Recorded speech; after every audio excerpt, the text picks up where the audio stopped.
की इस press conference में आप सभी छायाकार बंधु, पत्रकार बंधु आए, आपका स्वागत है।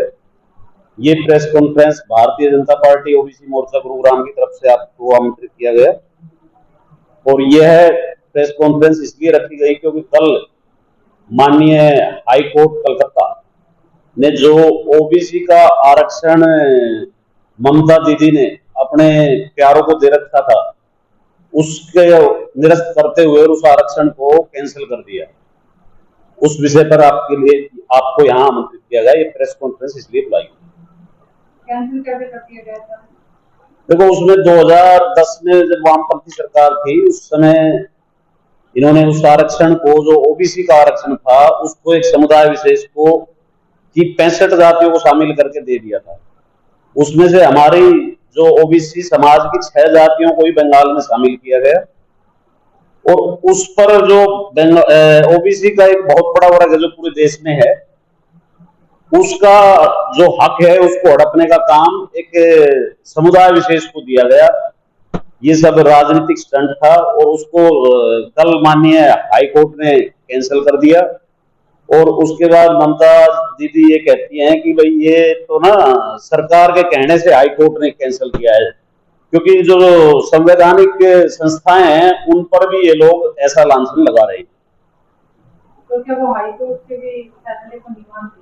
नहीं, वो ये कह रही है कि मैं इसको लागू करके रहूंगी। और ऐसे बहुत मौके आए हैं जब कोर्ट ने जिन चीजों को रोका है उनको उन्होंने फिर से अध्यादेश लाके फिर से लागू किया है। ये 2010 से चल रहा था जी, और ये कोर्ट में डिसीजन पेंडिंग चलते चलते और कल एक बहुत बड़ी ओबीसी समाज की जीत हुई है। और ये मैं धन्यवाद देना चाहूंगा माननीय कलकत्ता हाई कोर्ट को, जिन्होंने इस चीज को देखते हुए और ओबीसी वर्ग को एक तवज्जो देने का काम किया है। इससे कितना फायदा होगा? देखो जी, फायदा नफे नुकसान तो बाद की बातें हैं। जब आपका हक एक जानबूझकर न चाहते हुए एक समुदाय विशेष को दिया जा रहा है तो फायदा तो उनको होगा। ओबीसी समाज एक कमेरा वर्ग है और इस समाज से सब जातियों का संबंध है। कृषि करने वाले लोग ये हैं, दूध बेचने वाले लोग ये हैं, मकान बनाने वाले लोग ये हैं। एक कमेरा वर्ग जो देश में है वो ओबीसी समाज ही है। और ओबीसी समाज का जो डाका मारने का काम सरकारों ने कर रखा है, प्रदेश सरकारों ने, तो वो बहुत गलत विषय है। और माननीय सुप्रीम हाई कोर्ट का धन्यवाद है, मतलब उन्होंने ओबीसी का जो हक है वो देने का काम किया। हमारा हरियाणा की 25 मई को ये नाम होने वाला है, 25 तारीख को हरियाणा का भविष्य और देश का भविष्य लिखने वाला है।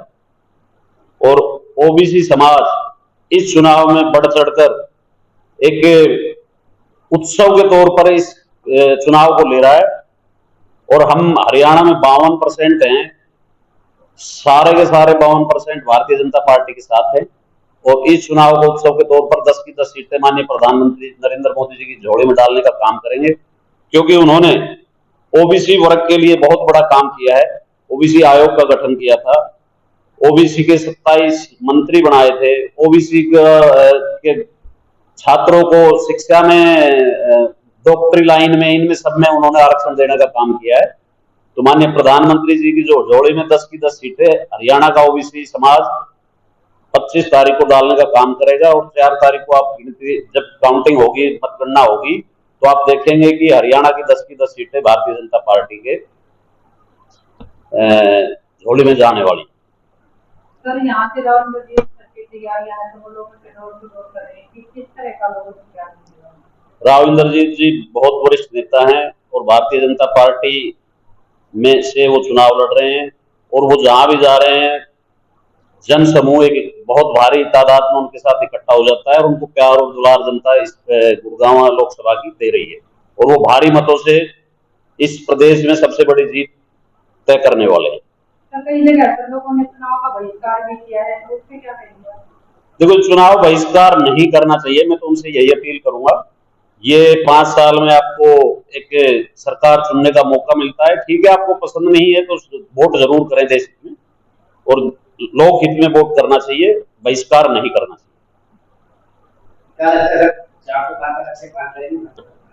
भैया आप रोज माननीय नरेंद्र मोदी जी और अमित शाह जी को सुन रहे होंगे, वो पूरे देश में घूम रहे हैं, 400 पार अब की बार हम जा ही रहे हैं, कोई दिक्कत वाली बात नहीं। 4 तारीख को आपको सबको लड्डू खिलाने के लिए आमंत्रित करेंगे। सर गुरुग्राम की स्थिति आप किसी से छुपा हुआ नहीं है, नाला गली पानी बिजली सब तरह से परेशानियां, उसे देखते हुए क्या लग रहा है आपको? राहुल गांधी से क्या देखो ये हाँ आप बोलो। इस विषय के ऊपर मैं बोलना चाहूंगा। जी आप सभी का बहुत बहुत स्वागत है।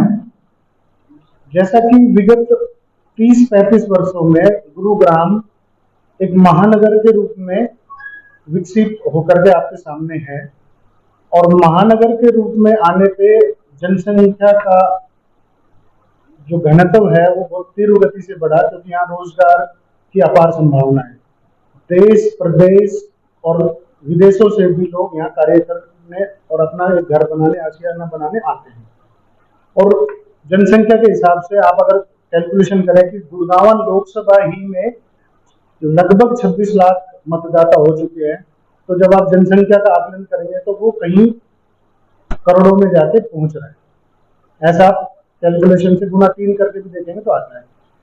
ये गुड़गांव में चाहे हाईवे हो, चाहे एलिवेटेड रोड गुड़गांव टू सोना हो, या आरटीआरएस का विकास हो, समुचित विकास के लिए जो गुड़गांव डेवलपमेंट अथॉरिटी का गठन किया गया है, उसका डीपीआर लेवल और बहुत स्टडी करके एक गहन विकास जो कि कुछ आने वाले समय में दिखेगा, क्योंकि एक बड़े रूप में चीजें की जा रही। पुराना गुड़गांव, नया गुड़गांव, डीएलएफ गुड़गांव, और जब नया गुड़गांव विकसित हो रहा है उसमें आप देखेंगे road, green belt, service land और नालों का प्रावधान बहुत अच्छे से किया जा रहा है।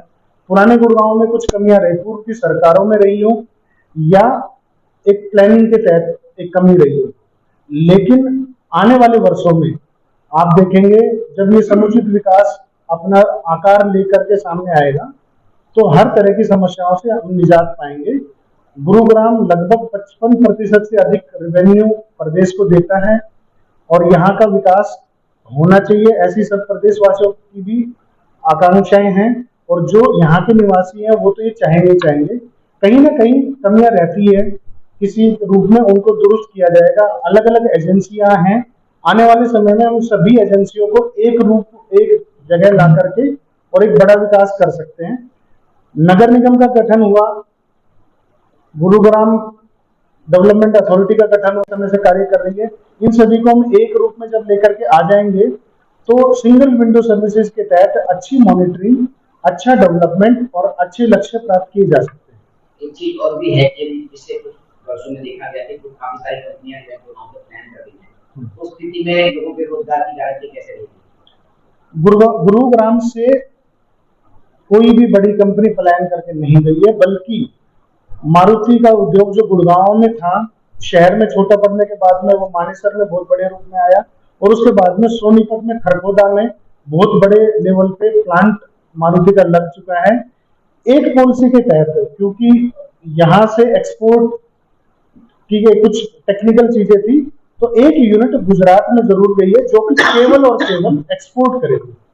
इसके अलावा छोटे मोटे उद्योग आते हैं जाते हैं, बड़ा उद्योग अगर आप होंडा की बात करें टू व्हीलर्स में यहाँ पे है, सुजुकी मोटरसाइकिल की बात करें उन्होंने एक्सपेंशन किया है, मारुति ने अपने तीसरे प्लांट का हरियाणा में एक्सपेंशन किया है, जिससे लाखों रोजगार सृजित हो रहे हैं।